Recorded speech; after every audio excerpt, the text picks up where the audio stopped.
Someone asked there about why don't politicians stand up in terms of and accepting some of the analysis that's here presented.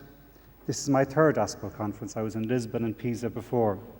And I'd have to say I find the analysis as presented by Jean Lahair and Colin Campbell utterly credible. Difficult as it is because there's gaps in knowledge information in different fields in different countries. But I find it the best, least vested interest, most credible account of what's happening available. I find the gatherings I would say is kind of a combination of the august, the aspirational and the academic, to be a superb forum to actually try and get a sense of honestly what is going on.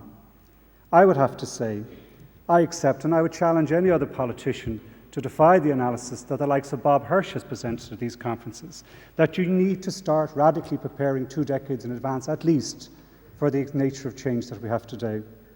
I have to say that I accept the type of analysis that Chris Grabowski has presented in terms of forgetting about the reserves. Let's just look at the flows in terms of what's happening.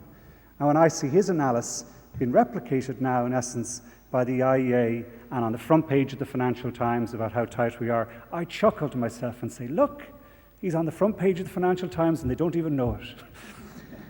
I have to say that I came away from ASPO last year having listened to Dennis Meadows, having a clear and precise understanding how his original analysis and others as to the limits to growth that are on this planet is still true and still holds true today, and were always true over the last 3 or 4 decades, despite the fact that maybe we had turned away from that sense or that understanding because it is uncomfortable to us. I would have to say that my heart and my spirit soared when I went to the conference Rob Hopkins organised in Kinsale 2 years ago on this very issue.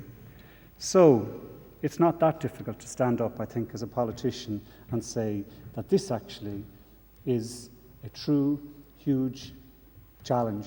This is one that we have to take on.